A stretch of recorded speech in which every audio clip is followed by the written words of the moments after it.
आज भारतीय स्टॉक मार्केटमध्ये टेलिकॉम, हॉटेल, स्टील, कूपर आणि लॉजिस्टिक सेक्टरमधून मोठे क्वार्टर फोर अपडेट समोर आले आहे. पण सर्वात मोठा प्रश्न, इंडिया इकॉनॉमीमधील पुढचा मोठा ग्रोथ सेक्टर कोणता असणार? तर नमस्कार मित्रांनो, बाजार तडकामध्ये आपलं मनापासून स्वागत आहे. आणि आज आपण पाहणार आहोत क्वार्टर फोर रिझल्ट सविस्तर माहिती. तर चला सुरुवात करूया. टेलिकॉम सेक्टरमधील मोठी बातमी. वोडाफोन आयडियाने क्वार्टर फोर फायनान्शियल सर्व्हिसमध्ये मोठा टर्न अराउंड दाखवला आहे. कंपनीने 51,970 कोटीचा प्रॉफिट जाहीर केला आहे. मात्र हा प्रॉफिट वन टाइम हा गेनमुळे आल्याचे सांगितले जात आहे. रेव्हेन्यूमध्ये 3% ग्रोथ दिसली आहे. तर कंपनी अजूनही 5G रोलआउट, नेटवर्क एक्सपान्शन आणि सबस्क्रायबर रिटेन्शनवर फोकस करत आहे.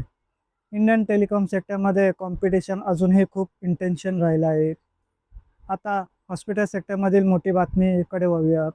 ITC हॉटेलने क्वार्टर फोर फायनान्शियल सर्व्हिसमध्ये मजबूत ग्रोथ दाखवली आहे. कंपनीचा प्रॉफिट 23% वाढून 317 कोटीवर पोहोचला आहे. कंपनीने ₹1 प्रति शेअर डिव्हिडंड देखील जाहीर केला आहे.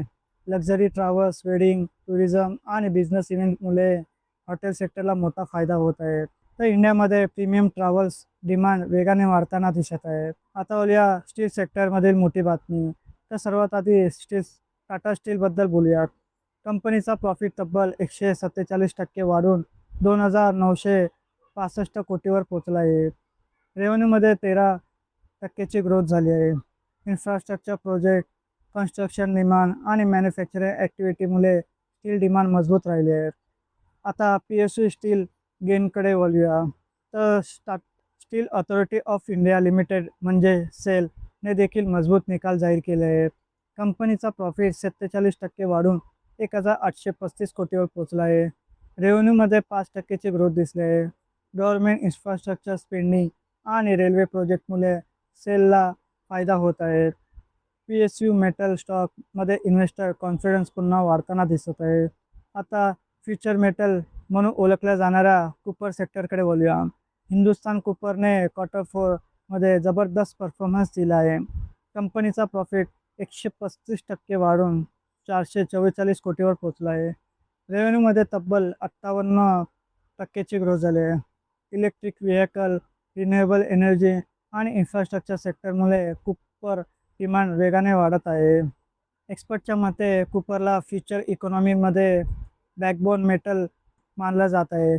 EV चार्जिंग, बॅटरी आणि रिन्युएबल प्रोजेक्टमध्ये कूपरची डिमांड खूप वाढताना दिसत आहे. आता लॉजिस्टिक सेक्टरमधील मोठे अपडेट म्हणजे डिलिव्हरीने क्वार्टर फोरमध्ये रेव्हेन्यू ग्रोथ दाखवली आहे. कंपनीचा रेव्हेन्यू 30% वाढला आहे. मात्र प्रॉफिट जवळपास 72.4 कोटीवर आला आहे. ई-कॉमर्स, क्विक कॉमर्स आणि ऑनलाईन शॉपिंग डिमांडमुळे लॉजिस्टिक सेक्टरला मोठा फायदा होत आहे. तसेच कंपनी ऑटोमेशन, वेअरहाऊस आणि सप्लाय चेन टेक्नॉलॉजीवर डिलिव्हरी मोठा फोकस करत आहे. तर मित्रांनो, हे होते आजचे क्वार्टर फोर रिझल्ट. तुमच्या मते पुढचा मोठा ग्रोथ सेक्टर कोणता असणार हे कमेंट करून नक्की सांगा. आणि व्हिडिओ आवडला असेल तर चॅनलला लाईक करा, शेअर करा आणि सबस्क्राईब करायला विसरू नका. धन्यवाद.